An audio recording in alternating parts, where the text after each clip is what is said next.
안녕하세요. 네, 저는 세종지속가능발전협의회 최병조라고 합니다. 오늘 교육 이렇게 들어와 주셔서 고맙고요. 혹시 지금 실명으로 안 되신 분이 몇 분 계세요? 지금 삼성 폰으로 들어가신 분이 한 분 계시고, 그다음에 OK 이러다가 돼 있는 분들 OK 계좌나 이렇게 있는 것 같아요. 이분도 지금 실명으로 안 돼 있어서 실명으로 좀 바꿔주시면 좋겠습니다. 저희가 이거 출석 기록도 해야 되는데 그냥 삼성 휴대폰으로다가 나와버리면 누가 왔다 갔는지 알 수가 없으니까요. 좀 부탁드리겠습니다. 지금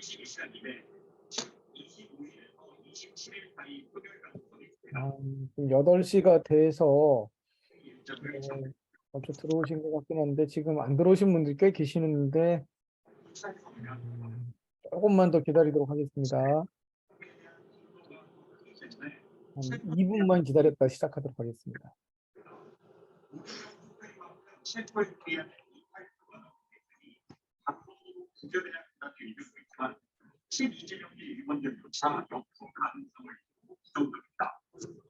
그것에 자기제한도 어렵기 때문에 자체가 어렵지 않나 생각하고 염색을 한다면 염색으로 한번 페이스로 보세요. 양손에는 바구니도 모자라 주머니까지 가득 채워.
네, 어느 정도 들어오신 것 같아서 슬슬 시작을 하도록 하겠습니다. 얼굴 보여주시면 좋겠는데 또 상황이 상황이어서 얼굴을 또 못 보여주신 분들도 계시나 봅니다.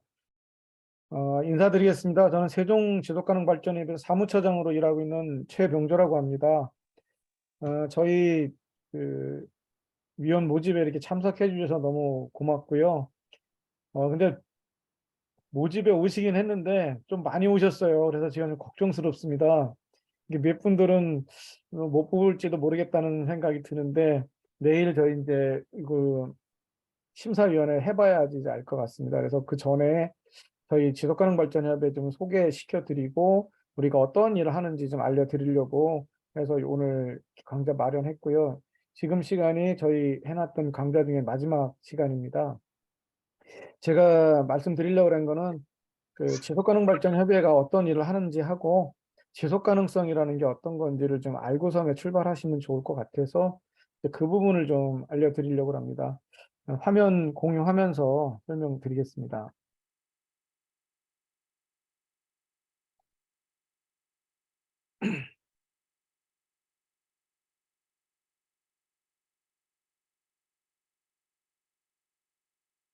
화면 잘 보이시나요? 네, 고맙습니다. 그러니까 저희가 지속가능 발전 협의회라는 이름을 달고 있기 때문에 이제 지속 가능성을 좀 먼저 말씀드리려고 하는데요. 일단 사람들이 갖고 있는 심성에 대해서 한번 좀 짚어보려고 합니다. 여기에 제가 이런 말을 다른 데 있는 걸 좀 옮겨온 건데요. 그 운전을 할 때 자기보다 먼저 가는 사람이 있으면 미친 사람이라고 하고요. 자기보다 늦게 가는 사람이 있으면 이제 멍청하다고 이렇게 사람들이 얘기를 하거나 생각을 한답니다. 이제 아마 많은 사람들이 그럴 것 같긴 한데 대부분의 사람들은 되게 보통이잖아요. 저도 보통 사람이고 뭐 엄청나게 뛰어난 건 아닌데 대부분의 사람들은 여기 있는 것처럼 자기가 유머 감각이 더 좋다든지 아니면 다른 사람들보다 더 운전 실력이 좋다고 이렇게 생각을 한대요. 근데 알고 보면 다 그냥 보통인 거죠. 그래서 저희가 이제 지속가능 발전 협의회가 엄청 뛰어난 분들이 모인 것도 아니고 그냥 보통 시민들이 모여서 그 시민들의 의견으로다가 우리 그 시의 정책이나 이런 것들에 대해서 얘기하는 그런 조직입니다. 그래서 너무 이렇게 걱정 안 하셔도 될 것 같아서 이런 말씀 한번 드려보고요. 저희가 이제 지속 가능 발전이라는 것을 어디에 있나 이렇게 찾아보면 아마 이렇게들 많이 보셨을 거예요. 지속 가능한 발전이 1987년에 나왔다. 그리고 87년에 처음 나왔는데 그때 얘기를 할 때는 어, 미래 세대가 그들의 필요를 충족시킬 능력을 저해하지 않으면서 현 세대의 필요를 충족시킨다. 이거를 지속 가능한 발전이라고 얘기한다. 이제 이렇게 얘기를 했는데 이거를 얘기를 할 때 처음에 사람들은 그렇게 해석을 했대요.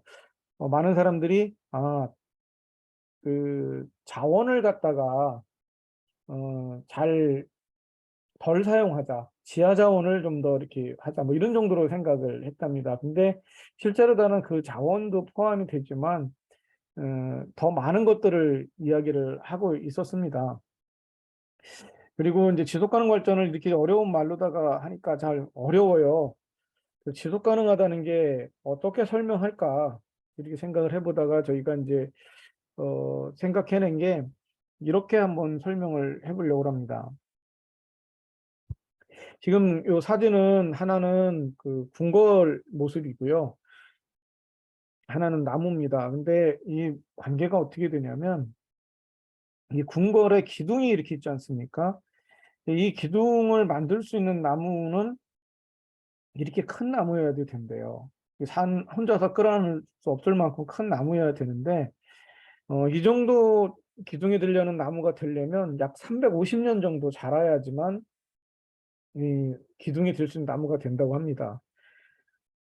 근데 이게 나무하고 집하고 좀 지속 가능성을 가지려면 이 궁궐이 지어질 때 350년 이상 가게 지어져야겠죠. 만약 350년이 안 가고 그러면 한 200년 만에 이 궁궐이 그거밖에 못 견뎠다. 그러면 기둥할 나무를 같이 찾으면 아까 여기도 벼 같던 이 자리에 가게 되면 200년밖에 안 된 나무가 있지 않겠습니까? 그럼 200년도밖에 안 된 나무를 갖다가 또 집을 짓게 되면 궁궐을 짓게 되면 200년이 못 갈 수도 있지 않겠습니까? 350년 묵은 나무를 가지고 350년을 못 가게 했는데 200년이면 또 그보다 더 작을 수밖에 없지 않겠습니까? 그리고 그렇게 되다 보면 나무하고 집이 영속적으로 계속 이어지면서 지속 가능하지 못할 거라는 생각을 이제 갖게 되는 겁니다. 그래서 지속 가능한 집을 지으려면 350년 묵은 나무로다가는 350년 갈 수 있는 집을 짓는 것. 이런 게 이제 지속 가능하다고 표현할 수 있을 것 같아서 이렇게 사진을 한번 해봤고요. 지속 가능성이란 말들을 아까는 이제 1987년만 얘기를 했는데 제가 이 말이 그 전부터 어떤 데 쓰였는가를 좀 찾아보니까 이 지속 가능성이라는 말이 1700년대, 1600년대 말 이때 처음 쓰이기 시작을 했더라고요. 그거는 유럽에서 제일 먼저 쓰였습니다.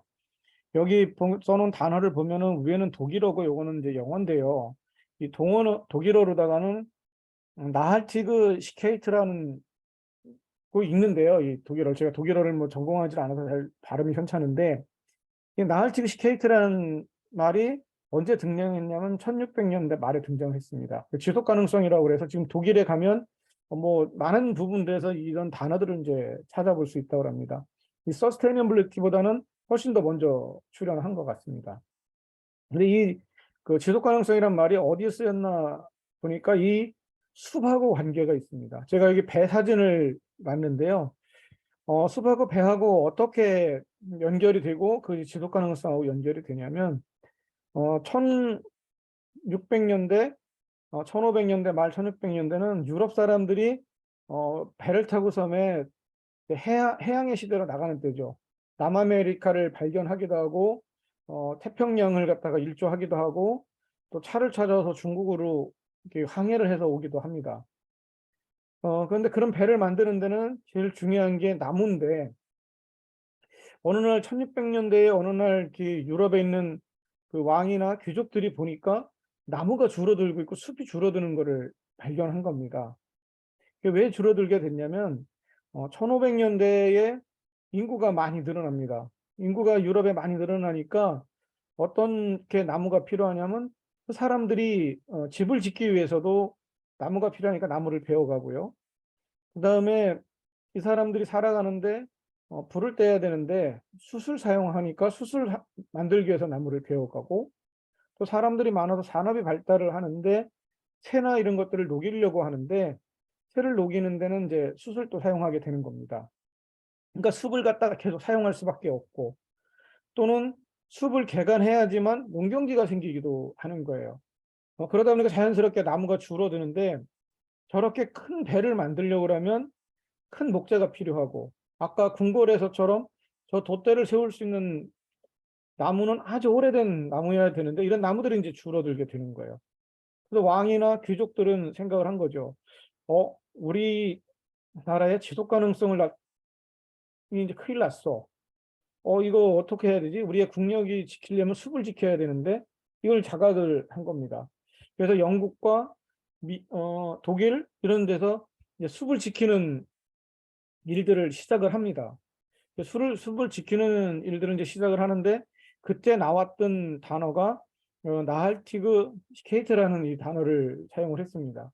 그게 1700년대 초에 이제 이런 단어들가 나왔는데 이때는 나무를 심게 하고 나무를 가꾸는 것들을 귀족들이 주도를 하고 그 사회를 갖다가 이제 끌어가려고 노력들을 하고 계십니다. 그는 그렇게 했는데 그럼 그렇게 했던 것들이 지금 현재에도 남아 있습니다. 지금 남아 있는 거는 이런 형태의 이제 숲으로다가 남아 있어요.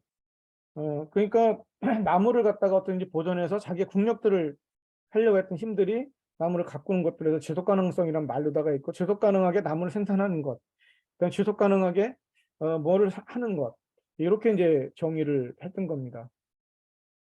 그러면 18세기, 17세기에 지속 가능성을 나타내는 건 나무였다면 지금 세상으로 본다면 지속 가능성을 나타내는 것은 에너지가 될 것 같습니다. 지금은 모든 것을 세상을 움직이는 건 에너지로 움직이지 않습니까? 뭐 자동차도 에너지로 움직이고 우리가 전기도 마찬가지고요. 이게 없으면 우리 이제 사회가 지속 가능성이 떨어지는 거죠. 근데 이거를 이제 우리가 고민해야 되는 때인 것 같기도 하고 지속 가능성을 이해할 때 그 사회를 지탱하고 있는 뭔가가 없어지면 안 되는 거죠. 그렇게 하면 이해를 해주면 좋을 것 같고 근데 이때 나무를 심는 일들을 그 왕족과 귀족들이 권장을 하고 계속 심어 나가는데 이때도 민중들은 참여를 하지 않았답니다. 왜 참여를 안 했냐면 그냥 일반 시민들의 입장에서는 숲에 나무를 심는다고 해서 자기들한테 당장 돌아오는 이익이 없는 거예요. 그러니까 나무를 심는 거는 그 귀족들과 사회의 지도층들의 이야기인 거지 실제 국민들한테 그렇게 크게 와닿지 않았던 거죠. 지금도 마찬가지인 것 같아요. 지금도 사회 지도층들은 에너지 문제를 해결하자고 하고 우리 사회 지속 가능성을 이제 갖게 하자고 이렇게 얘기를 하는데 역시 그런 것들이 좀 일반 사람들한테까지 퍼져가는 데는 좀 시간이 걸리고 다 참여하지 못하고 있는 것 같습니다. 이제 지속 가능성을 제가 이렇게 말씀을 드렸는데, 그 지속 가능성이라는 말들을 좀 더 그냥 편하게 얘기하면 이렇게 해석할 수 있을 것 같아요. 지금 내가 누리고 있는 것, 내가 살고 있는 이 세상이 우리 아들 때에서도 이렇게 누리고 그렇게 살았으면 좋겠고, 그다음에 우리 손자일 때도 그랬으면 좋겠고, 그 손자의 손자도 그랬으면 좋겠고, 그게 지속 가능한 세상이다. 내가 누리고 있는 것이 그대로 갈 수 있는. 그러면 우리 세대에서 다 쓰거나 뭔가를 잘못하면 안 되겠죠. 지속 가능한 세상을 위해서. 그래서 이제 그 지속 가능성이라는 걸 한번 그렇게 이해를 해 주시고 이야기를 들어주시면 좋을 것 같고요. 그 1987년에 지속 가능 발전이라는 이야기가 처음 등장한 게 이제 우리 공동의 미래라고 하는 책입니다. 이게 굉장히 이제 유명한 책인데, 그러니까 사람들은 지속 가능성에 대해서 얘기를 했으니까 이건 환경에 관한 책일 거야. 그리고 이 책에는 환경에 대한 이야기가 많이 나올 거야. 이렇게 생각을 하는데요. 실제로다가 이 책에 보게 되면 환경에 대한 이야기는 한 3분의 1밖에 안 되고 3분의 2가 경제와 사회에 대한 이야기들입니다. 지속 가능한 세상은 환경의 문제만이 아니고 사회와 경제가 얽혀 있는 거라고 이렇게 보시면 될 것 같고요.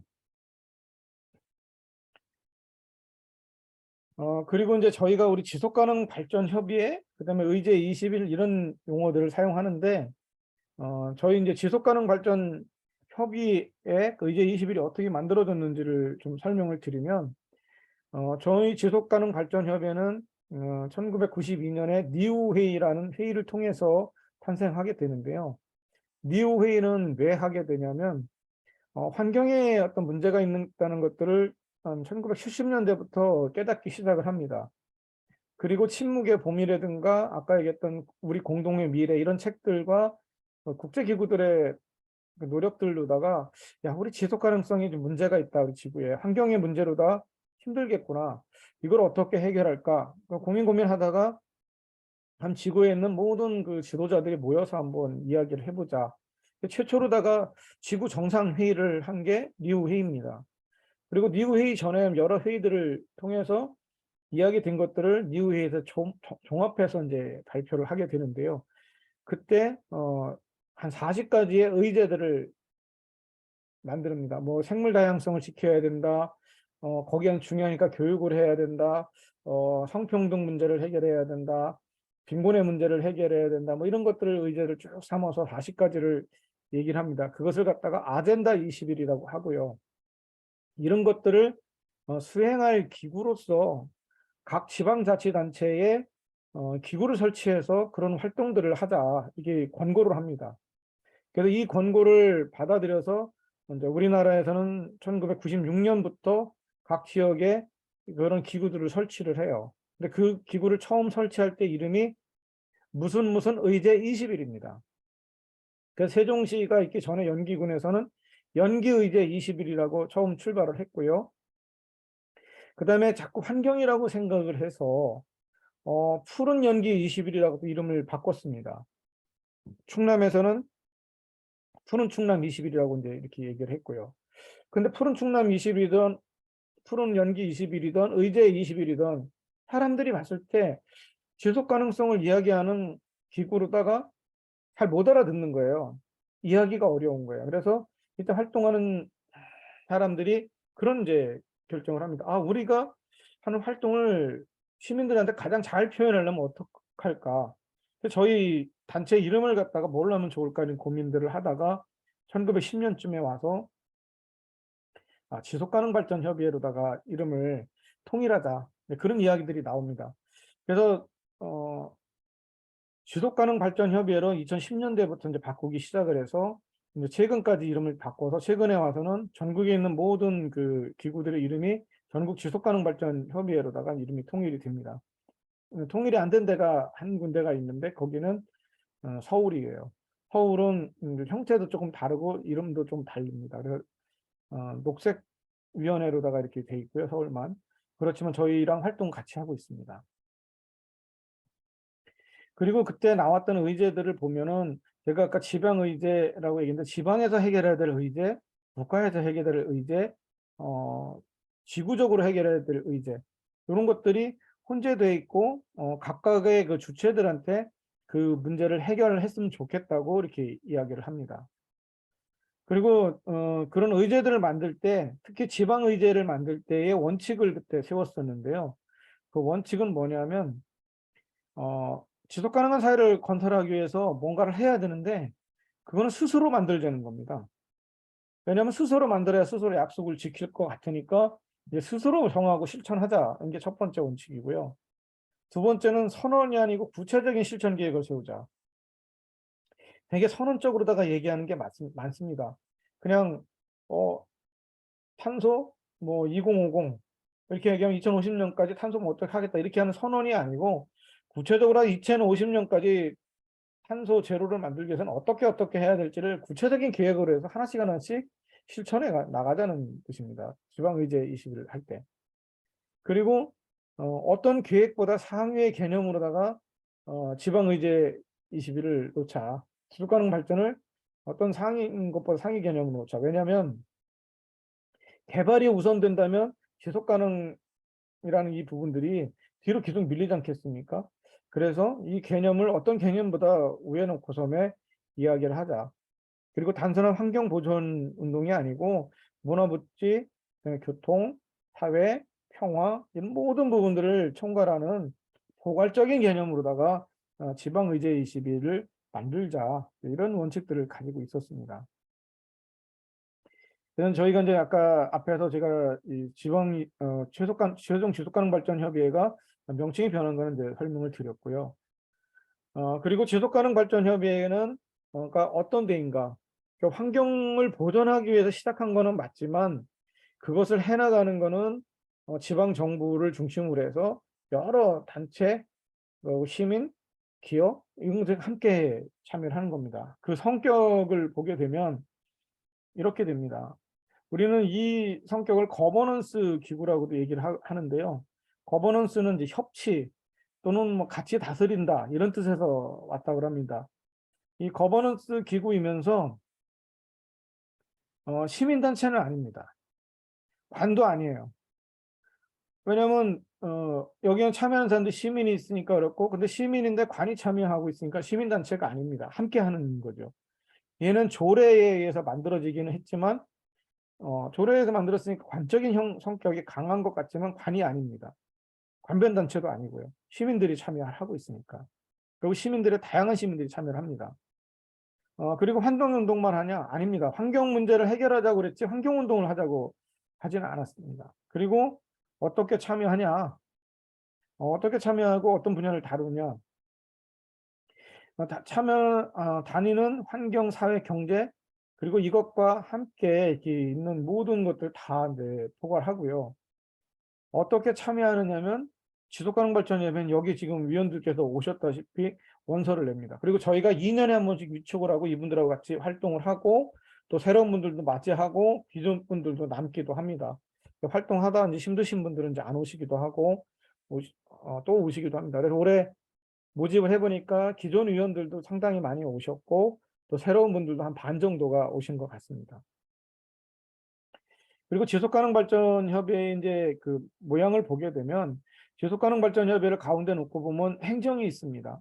그래서 저희 활동하는 그 비용이나 이런 것들은 행정에서 나오고요.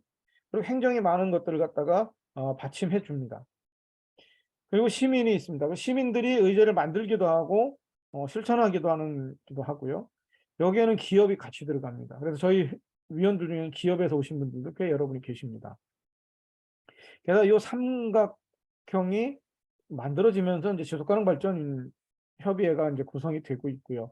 그렇지만 약간 다른 형태로다가 이제 구성돼서 가는 데도 있습니다. 아까 제가 서울을 말씀드렸는데 서울은 위원회형입니다. 그래서 정책을 담당하는 그 담당관에서 담당관을 두고 이런 형태를 하고 주로 하는 일들은 실천 사업이 아니고 심의를 하는 역할을 합니다.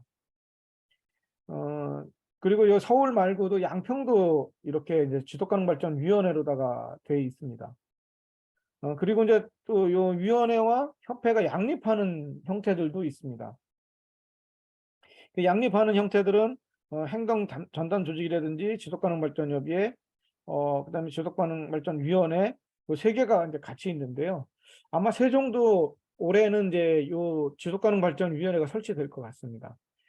왜냐하면 2022년에 지속가능발전 기본법이 발효가 됐고요. 그 법에 의해서 2022년도 말에 세종시도 조례가 또 만들어졌습니다. 이 조례에서 지속가능발전위원회를 설치하게 돼 있고, 우리 세종지속가능발전협의회는 지속가능발전위원회에 위원을 추천할 수 있게 되어 있습니다. 우리 협의회에 있는 분들 중에 일부는 이제 위원으로 추천을 해서 여기에 이제 들어가서 활동도 하시게 될 거고요. 그렇지만 위원회는 주로 심의하는 역할을 할 거고, 우리 지속가능발전협의회는 어떤 실천할 것들을 가지고 실천을 한다든지, 지표를 갖다가 모니터링 한다든지, 지속가능 발전 목표를 만들기 위한 사전 조사를 한다든지, 이제 이런 일들을 하게 될 겁니다. 그리고 지속가능발전협의회에서 일을 할 때 가장 중요시하는 것들은 사람을 많이 참여하게 하는 겁니다. 그 많은 사람들부터 이제 의견을 듣는 건데, 여기에 나와 있는 것처럼 이런 타운홀 미팅이나 아니면 월드 카페 이런 형태들을 통해서 좀 사람들을 의견을 많이 모은다든지, 이렇게 모아진 의견들을 비전 선포식의 형태로 다 선포도 하고 시민들한테 알리는 작업도 하고 하는 일들을 이제 합니다. 그리고 만들어진 것들이 잘 되고 있는지를 이제 보기 위해서 지표로다가 만들어서 모니터링도 합니다. 그 모니터링 한 것들을 가지고 피드백을 줘서 그 계획들이 잘 된 거면 계속 실천하고, 뭔가 안 되고 있는 부분이 있으면 고치면서 가는데 그런 활동들을 하게 됩니다. 그래서 지금 현재 그 지속가능발전협의회가 전국적으로다가는 몇 군데가 있냐면, 광역은 다 있습니다. 광역은 17개 광역에 다 있고요. 그다음에 이제 시군구에는 244개 시군구 중에 약 230곳 정도가 있습니다. 그 중에서 한 130곳 정도는 저희 같이 이제 민간과 행정이 같이 하는 형태로다가 돼 있고요. 그다음에 100여 곳 정도는 행정공무원이 직접 지속가능발전의 사무국장이나 일들을 하는 역할들을 합니다. 그거는 이제 인건비가 없어서 인건비를 안 두기 위해서 이제 그렇게 조직들을 하고 있고요. 그다음에 이제 10곳에서 한 20곳 정도가 둘 다를 갖다 갖추지 않은 곳이 있습니다. 그래서 전국에는 대부분의 곳에서 지속가능발전 협의회가 있으면서 이제 활동을 하고 있고요. 그다음에 이제 지속가능발전협의회에서는 어떤 목표가 있는데, 이게 지속가능발전협의회 목표라기보다 지구가 지속가능하기 위해서 만들어진 그 목표입니다. 그래서 지속가능발전 목표가 있는데, 그거는 유엔에서 만든 목표가 있고, 한국 정부가 만든 게 있고, 그 저희 세종시와 같은 이제 지역이 만드는 목표가 있습니다. 세종시는 아직 지역 목표를 만들지는 않았고요. 유엔 지속 가능 발전 목표는 17개의 160개의 세부 목표로다가 일단 구성이 되어 있고, 한국의 지속 가능 발전 목표는 이것과 비슷한데 17개 분야에 119개 세부 목표가 되어 있습니다. 그거는 우리가 지속 가능하기 위해서 달성해야 될 목표들 중에 우리가 달성한 게 있어서 그렇습니다. 달성한 것들 빠진다든지 하는 거고, 지역으로 가면 더 줄어들게 되는 거는, 지역에 가게 되면 지역 특성을 반영을 하는데, 지역 특성을 반영하기 위해서 반영을 하는데, 이 지역과 관계없는 것들이 있게 됩니다. 그냥 국가가 해야 될 것들도 있고요. 세종시 같은 경우는 바다가 없으니까 바다에 대한 의제들도 없습니다. 그래서 이제 이런 부분이 줄어들게 돼서 세부 목표들은 점점 개수가 이제 줄어들게 됩니다.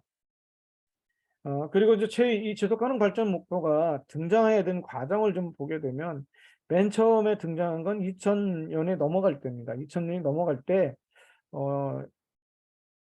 밀레니엄 목표라고 그래서 유엔에서 이제 만들었고요. 8개 분야로다가 만들었습니다. 그래서 그거는 극단적 이제 빈곤을 좀 해결하자.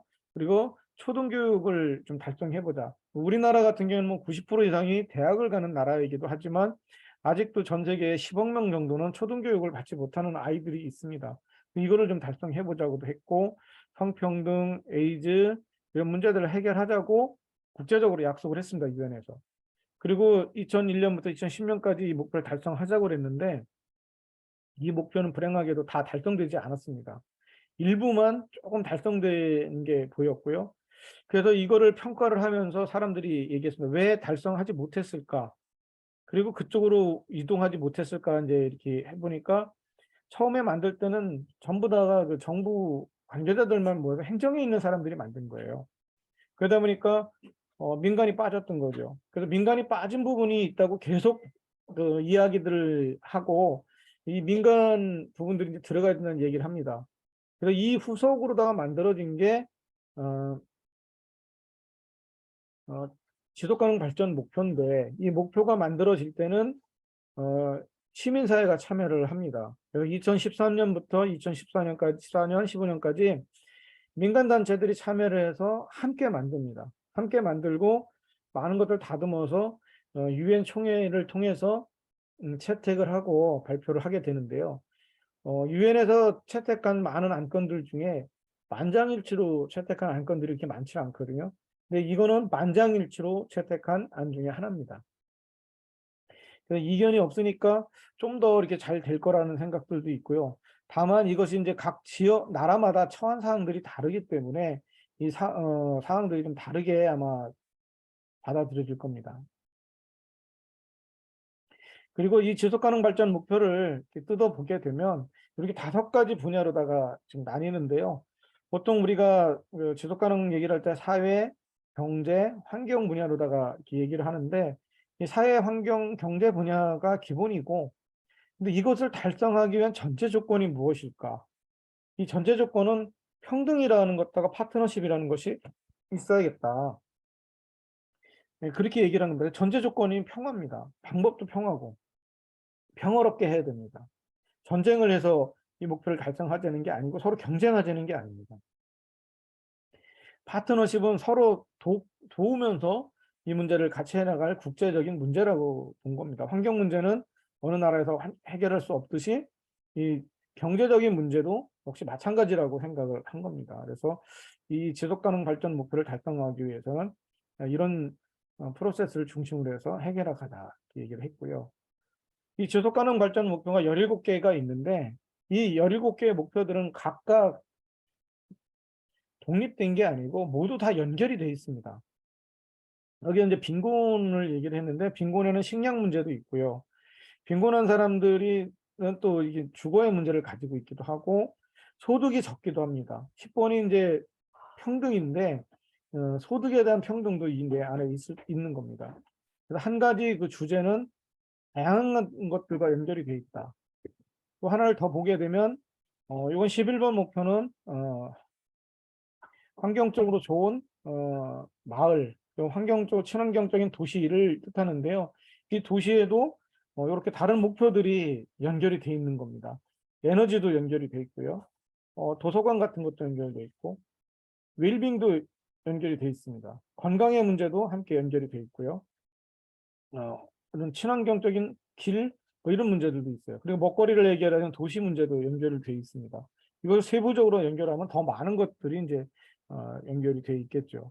이거를 그냥 사례로다가 살펴보면 뭐 이런 사례를 한번 들어볼 수가 있을 것 같습니다. 에너지 자립 마을을 만드는 성대골이라는 곳이 있습니다. 서울에. 근데 에너지 자립을 하면은 여기 뭐가 있을까 이렇게 생각을 하는데 에너지 자립에는 그냥 에너지만 있는 게 아니고 건물도 있고요. 에너지를 사용하는 사람들이 사는 시장도 있고요.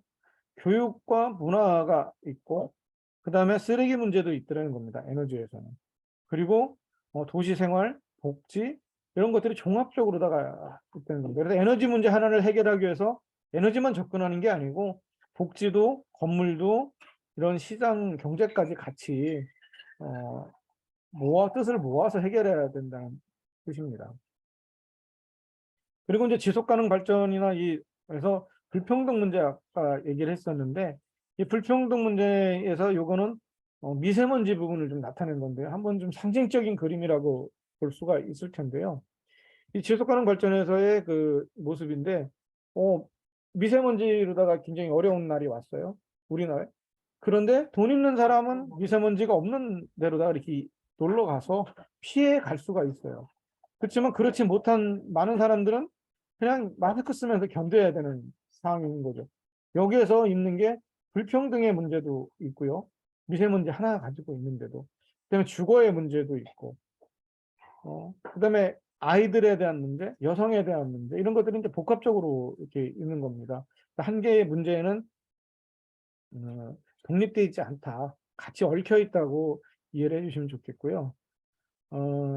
그러면 지속가능 발전 목표, 특히 세종에서의 지역 지속가능 발전 목표를 만들 때는 그럼 어떤 것들이 이제 필요할까?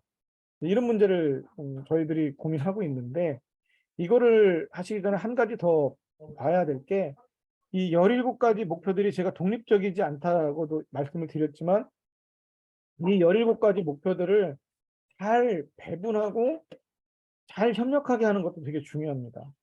행정에서는 이것들이 하나씩 하나씩 칸막이로다가 이제 작용을 하고 있는데요. 칸막이로 작용하지 않아야 되고 서로 협조가 될 수 있어야 됩니다. 그런 예를 갖다가 국제자연보전연맹에서 이런 걸로 얘기했습니다. 아젠다 케이크를 만드는데 케이크를 만들었어요. 17가지를 뭉쳐서 케이크 녹아내리네요. 뭐가 잘못된 걸까요? 17가지 그 케이크의 재료들 중에 섞는 순서가 잘못됐을까요? 섞는 순서가 잘못됐을 수도 있죠. 그리고 재료의 양이 문제가 있을 수가 있습니다. 어떤 거를 덜 사용했는데 더 많이 사용했을 수도 있고,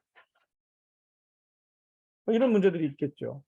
그래서 지속가능 발전도 이런 것처럼 케이크를 만드는 것처럼 여러 가지 재료가 있는데 그 재료들을 어떻게 섞어서 사회를 만드는 건가, 사회로 가져갈 거라다가 생각해 보시면 좋을 것 같고요. 이거를 설명할 때 그래서 17가지를 놓을 때는 이렇게 설명을 합니다.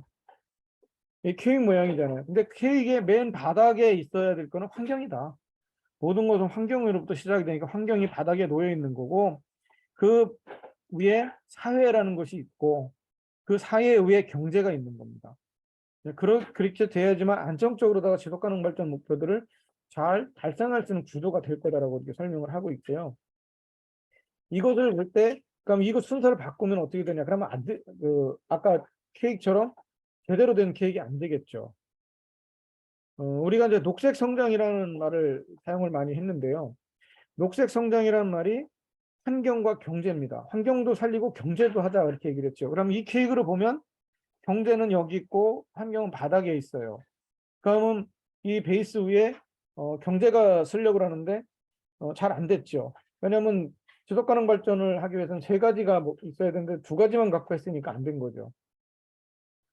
사회라는 부분이 그 중간에 버팅겨주고 얘들이 연결도 해줘야지만 가능한 겁니다. 사회에는 정치주의도 있고 사람들이 살아가는 여러 가지 현상들이 다 있는 거잖아요. 그래서 환경과 경제, 사회가 잘 어우러지고 요 순서를 잘 맞췄을 때 무너지지 않는 케이크, 그리고 잘 만들어지는 케이크가 될 수 있듯이 이 순서들도 재료들도 잘 해야 되는 겁니다.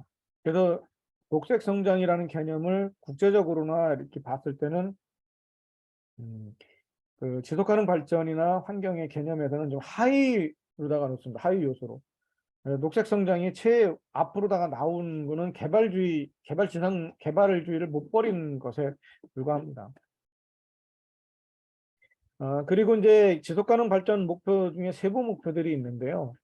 이 세부 목표 중에 지방과 관련된 목표가 있고 국가가 하는 목표들이 있습니다. 지방과 관련된 목표들은 약 한 80가지가 되고, 제가 이 PPT에서 보여주는 이 부분들은 일부분만 보여드립니다만은 80가지가 있습니다. 이거는 우리 지속가능 발전 협의 이제 위원들께서 최종의 지속가능 발전 목표를 만들거나 이런 활동을 하실 때 참고로 할 수 있는 것들이 되겠죠. 그리고 우리 지역 상황에 맞게 이 말들도 바꾸고 거기에 들어간 부분도 바꿔야 될 겁니다.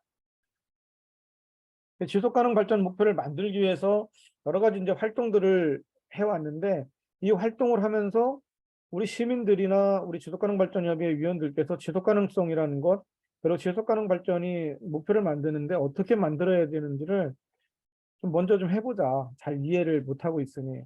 그렇게 해서 나온 게 지표입니다. 지속가능 발전 지표들을 어떻게 볼 건가. 제일 잘하고 있는 데라고 보여지는 데가 순천, 아산, 전주가 이제 저희 그 협회들 중에 잘하는 건데요. 이곳들의 지표를 보게 되면 이런 게 있습니다. 순천 지속가능 발전협의회는 두루미의 개체수가 그 지속가능 지표입니다. 순천에 찾아오는 두루미가 많아지면 많아질수록 순천은 지속가능하다는 거죠. 순천은 경제적으로다가도 일자리도 많고 경제적으로다가도 괜찮고 그런 거를 나타낸다고 보는 겁니다. 그래서 이 글을 봤는데 두루미 개체수하고는 여러 가지들이 연결이 돼 있습니다. 생물 다양성도 연결이 돼 있고요. 순천의 이 두루미를 비롯해서 습지를 보기 위한 생태 관광을 갈 수 있는 분들도 굉장히 많습니다. 그리고 이 두루미가 이렇게 잘 살기 위해서는 순천시가 한 활동들도 있어요. 그런 활동들에 보면 두루미가 날다가 전봇줄이라는 데 부딪혀서 날개를 다치는 경우가 굉장히 많습니다. 서식지에서. 그래서 그 두루미들이 많이 오는 논밭 쪽에 전봇대를 다 뽑았습니다. 지중화를 해버린 겁니다. 전기를. 그런 노력들을 통해서 두루미를 보호하기도 했고요. 그다음에 두루미가 잘 찾아온다는 거는 그 논밭에서 농사를 짓는데 농약이나 이런 것들이 잘 사용하지 않거나 사용하지 않는다는 것을 의미할 수도 있습니다. 그래서 순천에서는 친환경 농사를 그쪽에 유도를 했고 그쪽에서 나오는 쌀들은 친환경 쌀이 나옵니다. 두루미가 잘 온다는 거는 친환경 쌀이라는 거를 보장해 주는 것도 되겠죠. 그래서 순천시에 두루미 개체수가 늘어난다는 거는 생태적으로도 안정적이면서 순천 시민들은 경제적으로다가도 안정적이고 좋은 일자리를 가지고 있다는 것다가 간접적으로다가 나타내 줍니다. 그리고 아산에서는 신호등 전멸 시간을 봤는데요. 요거는 아까 또 다른 경우입니다. 아산 지속가능발전협의회가 처음에 지표를 만들면서 뭐를 할까 하다가 이 신호등으로 가게 된 거는 아동 교통사고 문제로다가 접근을 했습니다. 아동 교통사고 문제로다가 이제 접근을 했는데 신호등을 살펴보니까 여기서 문제가 있었던 거예요. 4차선에 있는 신호등이나 2차선에 있는 신호등이나 조사를 해보니까 전멸등이 전멸하는 시간이 같더라는 겁니다. 이게 어떤 것을 가져올 수가 있냐면 2차선 도로에 20초의 시간에 거쳐서 신호가 주어지면 2차선 도로는 사람들이 잘 건너가겠죠. 그렇지만 4차선 도로에도 똑같이 20초의 시간을 준다면 굉장히 이제 어려움이 따르겠죠. 그리고 사람이 다 건너가지 않은 상태에서 차가 지나다닐 수 있는 파란 신호등을 준다면 역시 차와 사람이 엉킬 수밖에 없는 일들이고 사람을 많이 다치게 할 수 있는 원인이 되는데 이거를 아산지속가능발전협의회가 신호등 시계를 갖다가 조사를 하고 지표 조사를 하다가 발견을 한 겁니다.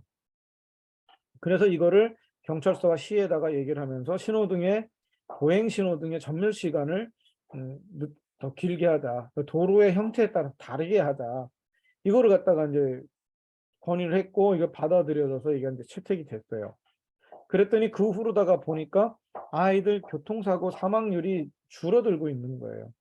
그래도 이 교통 전멸 시간을 봤을 때 아이들의 교통사고도 줄일 수 있고 그 도시에 일어나는 교통사고 전체를 얘기할 수도 있겠구나. 그래서 신호등을 잘 보는 것도 중요하겠다. 이런 것을 이제 보여줬고요. 전주에서는 지표 중에 하나는 이제 비빔밥 판매 그릇을 갖다가 썼습니다. 비빔밥 판매 그릇으로다 쓴 거는 경제를 나타내는 지표입니다. 문화를 나타내는 지표가 아니고. 그런데 전주가 문화도시로다가 얘기를 하고 한옥마을이 있어서 많은 관광객들이 오는데 비빔밥이 많이 팔리면 관광객이 많이 온 거를 이제 뜻하는 겁니다. 2014년에 67만 그릇이 팔렸는데 2019년엔 74만 그릇이 이제 판매가 된 겁니다. 그래서 이 비빔밥 판매 그릇으로 하나를 보더라도 여기에 로컬 푸드까지 볼 수가 있습니다. 왜냐하면 비빔밥에 쓰는 이 재료들은 전주 근처에서 나는 채소와 쌀이나 이런 것들이 사용되지 않겠습니까? 농가하고도 연결이 되고 농가 소득하고도 연결이 되는 겁니다. 그래서 하나의 지표를 가지고 여러 가지를 이제 해석을 할 수 있고 도시를 상징할 수도 있고 비빔밥을 파는 가게들이 늘어난다는 것은 상가 공실을 갖다가 줄어들게도 할 거고요. 일자리를 가져다 주기도 할 겁니다.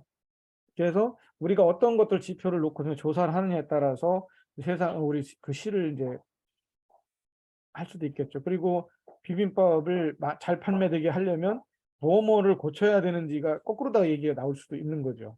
관광을 잘 할 수 있게 해야 되는 거라면 그런 관광에 대한 어떤 인프라나 이런 것들을 고쳐주면 비빔밥 개수가 판매가 올라가겠죠. 그렇게 되면 그거는 경제가 살아나는 신호가 될 수도 있는 겁니다. 그래서 그런 거를 얘기해 주는 게 될 수 있고요. 그래서 지표로다가 보면 이제 이런 의미가 있고, 그래서 지속 가능 발전 목표를 작성하고 이행하고 평가를 하는데, 이 관계들을 통해서 우리 지속 가능 발전 협의회 이제 위원들께서 활동을 하시게 되는 겁니다. 그러니까 우리도 지속 가능 발전 목표를 만들어서 우리 시에서도 조사를 해서 지금 보고들을 하고 있고 개선을 하려고 노력을 합니다. 그 중에 한 개 지표가 우리 같은 경우에는 20세에서 34세까지의 인구가 우리 도시에서 줄어들고 있는가 늘어들고 있는가를 봤어요. 근데 우리 도시는 계속 사람들이 이제 인구가 증가하는 도시니까 다른 연령대와 똑같은 비율로다가 20대부터 34세 사람들도 늘어날 것이다 그랬는데 아니었어요. 20세에서 34세의 인구들은 보통적인 인구 증가율의 절반에 해당이 됐습니다. 그 얘기는 뭐냐면 우리 세종시에 20세부터 34세까지의 청년들이 살기에는 뭔가 부족한 부분이 있는 거예요. 그럼 그 부족한 부분을 해결해 주면 그 청년들이 살 수 있는 거고, 20세부터 34세까지의 청년들은 도시의 인구를 갖다가 지탱해 주는 가장 큰 힘이고 다음 세대를 이어갈 수 있는 사람들이에요. 그들로부터 아이들이 태어나서 다시 그 다음 세대가 태어날 테니까요. 그래서 그런 것을 잘 있을 수 있게끔 고쳐주는 것도 우리 세종시가 해야 될 일이라는 걸 하나 발견하게 됐죠. 지표나 목표를 만들어가는 이제 과정들이고요. 이런 과정들에 우리 이제 지속가능발전 위원들이 참여하시게 될 거고, 에서 제일 중요한 것 중에 하나가 또 홍보하고 교육입니다. 오늘도 제가 인터넷 강좌를 통해서 우리 위원님들한테 지속가능한 발전이 뭔지, 지속가능 발전 지표가 뭔지 이런 것들은 이제 설명을 드리고 있는데, 우리 시민들한테도 이제 이런 것들을 알려야겠죠. 우리 시민들도 알아야 되는데 거기서 또 되게 중요한 역할을 하는 게 공무원들입니다. 공무원들도 이 부분을 이해를 해야 되는데, 공무원들은 자기가 맡은 분야만 일을 하려고 하는 이 경향성이 굉장히 강한 사람들입니다. 뭔가 연결되는 것보다는 자기 일만 하려고 하는데, 알고 보면 이게 연결이 되어야지만 자기 일도 잘 된다는 거를 공무원들한테도 설득을 하고 공무원들도 할 수 있게 이제 이렇게 해줘야 되고요. 일반 시민, 위원, 기업 이런 데들을 대상으로 이제 지속가능 발전 교육을 해야 됩니다. 그러니까 이제 의견 수렴도 해야 되고요. 작년에는 저희가 이제 이런 의견 수렴과 함께 세종의 지속가능 발전 목표를 만들기 위한 워크숍을 해봤어요. 처음으로 이제 해봤는데 그때 나왔던 결과입니다. 요거 같은 경우에는 이제 빈곤에 대한 문제를 해결하기 위한 부분이었는데, 우리 시민들 패널로 참여하신 분들은 맞춤형 경제적 지원이 있어야 된다, 빈곤층에 대해서. 그리고 직업 체험을 통해서 자립할 수 있는 성장 프로그램을 뭔가 만들었으면 좋겠다, 시가. 이런 얘기를 했습니다. 근데 이 부분에 있어서도 그럼 다 만족할 건가? 아니면 다른 데하고 이제 비교를 해보니까 빠진 부분이 있었어요. 어떤 부분이냐면 세종시는 농촌과 도시의 격차가 좀 큰데 이 농촌과 도시의 격차를 어떻게 해결할 수 있을까? 해결 방안은 뭔가 이런 것도 좀 찾아보자고 할 수도 있고, 우리도 노인 빈곤 문제가 분명하게 있는데 이걸 우리가 혹시 놓친 거 아닌가 하는 부분입니다. 왜냐하면 우리 동지역에서 한번 잘 생각해 보세요. 동지역은 노인들도 적고 취약계층도 적을 거라고 생각을 하는데, 노인의 숫자로다가 적은 거는 맞아요. 근데 경제적으로다가 어려운 사람들이 적은 건 아닙니다. 우리 인구의 한 3% 정도가 그 빈곤층으로다가 우리 동지역에도 있어요. 제가 어떤 경험을 했냐면 대평동에서 주민자치위원 활동을 하는데 다른 위원들하고 얘기를 하는데 저는 그랬어요. 우리 동에도 취약계층으로다 있는 분들이 한 300명 정도 있을 거다. 이분들에 대한 뭔가가 있어야 된다 이렇게 했더니 위원께서 다른 위원이 그런 얘기 하시는 거예요. 아니 이런 아파트 단지에서 어떻게 그런 사람들이 있을 수 있냐. 없을 거다. 이제 그렇게 얘기를 하셔요. 그래서 동사무소에다 말씀드렸더니 동사무소에서 주신 자료를 보니까 약 300명 정도가 있는 거예요. 경중은 다르지만. 3억짜리, 4억짜리 아파트에 살아도 당장 생계가 곤란한 사람이 있을 수 있어요. 당장 도와줘야 될 사람이 있다고. 왜냐하면 그분이 그 재산을 가질 수 있었는데 혹시 어떤 사고가 나서 경제활동을 못할 수도 있고요. 그런 사업을 하셨는데 망해가지고 오히려 빚도둑에 시달리시면서 어, 난방비조차도 못 낼 수 있는 그런 상황에 처했을 수도 있어요. 근데 이 아파트에서는 어떤 문제가 있냐면 옆집에서 누가 무슨 일을 당하고 있는지 잘 몰라요. 그래서 잘 드러나지 않을 뿐인 거죠. 그래서 그런 것들도 찾아봐야 되는 거죠. 아무리 부자 동네라도 누군가는 힘든 사람이 있다는 뜻입니다. 그래서 이런 의견들을 갖다가 이제 이야기를 하는데, 그런 이야기를 하는 것 중에 제일 중요한 거는 공론화를 하는 것하고 의견들을 공식적으로 모으는 거예요. 그래서 공론회장이라고 이제 얘기를 하고, 저희가 지속가능 발전 기본법을 만들면서 공론회장을 갖다가 얘기를 해서 이 시행령에도 공론회장을 해야 된다라고 이렇게 얘기를 하고 있습니다. 그리고 공론회장은 이런 형태에도 보는 거죠. 여기 오른쪽에 있는 것처럼 여러 테이블에 사람들이 많이 모여서 이야기를 한 것들이 앞으로 전달되는 형식이어야 되는 겁니다. 왼쪽에 있는 형태는 최근의 일이죠. 여기 2023년도 신년 워크숍이라고 돼 있으니까. 근데 이런 형태로다가 사람들이 참여하게 되면 어떻게 되냐면 앞에 있는 분이 전달하는 걸 이분들이 들을 수는 있는데 이분들의 이야기가 모아져서 앞으로 전달되지는 않는 구조입니다. 그래서 시민들의 의견이 모아서 전달되는 공론화의 구조가 만들어지는 게 좋은 거고요. 저희가 지향하는 바이기도 합니다. 그리고 지속 가능 발전에 대한 이제 설문들을 통해서 의견들도 모을 텐데 의견 모으는 거 굉장히 중요합니다. 의견을 모으는 것도 우리 위원님들을 통해서 위원님들이 설문도 해주시고 또 시민들을 만나주시고 하면서 의견들을 이제 모으는 과정들을 가질 거고요. 그런 과정들이 이제 이렇게 해서 지속 가능 발전 목표를 만들어가게 될 겁니다. 그리고 지속 가능 발전 목표를 하는 데 있어서 또 중요하게 작용하는 게 지속 가능 발전 교육입니다. 여기에서 보여준 거는 하나는 도봉구에서 하는 지속 가능 발전에 대한 그 교육 내용들을 소개하고 있고요. 여기는 서울시가 하고 있는 생태 전환 교육입니다. 그래서 이런 교육의 내용들도 만들어서 학교와 마을들의 교육들다가 이제 전달하는 게 우리의 역할이기도 합니다. 마지막으로다가 이제 저희 지속가능 발전 협의회가 그간 했던 활동 몇 가지만 말씀을 드리겠습니다.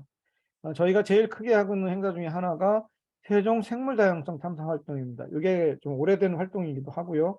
이 장면은 양서류 전문가께서 시민들하고 학생들한테 그날에 관찰된 그 양서류를 설명하는 겁니다.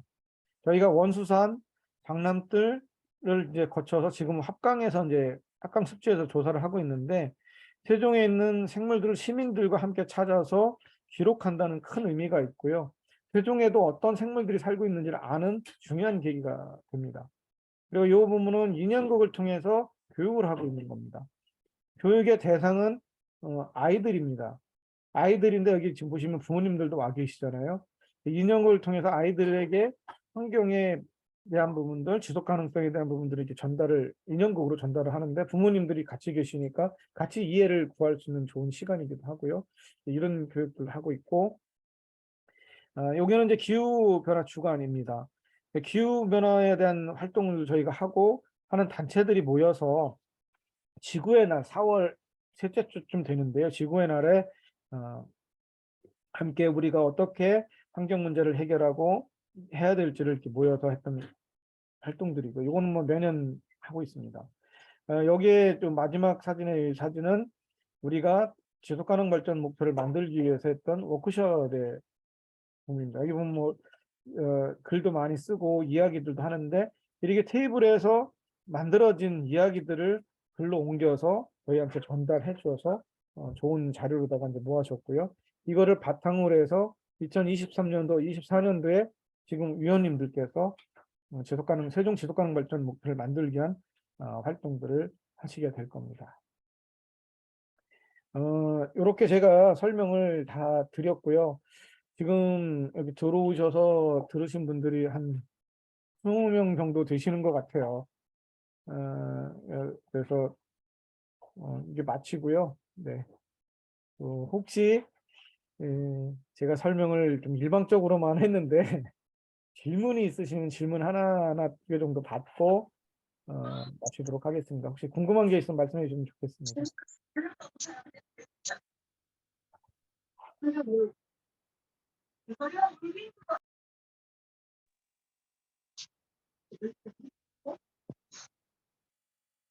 없으실까요? 그냥 여기 얼굴 보이시는 분들도 그냥 얼굴만 쳐다보시고 그냥 웃기만 하고 계시는데요. 수고 많으셨습니다. 네, 네, 고맙습니다. 고맙고요. 저희 위원 활동 하시면서 선생님도 같이 뵙도록 하겠습니다. 이제 늦은 시간에도 이야기 함께 들어주셔서 감사하고요. 위원 활동하면서 뵙겠습니다. 오늘 수고 많으셨습니다. 네, 감사합니다. 네, 수고하셨습니다. 네, 천천히 나가주시면 됩니다.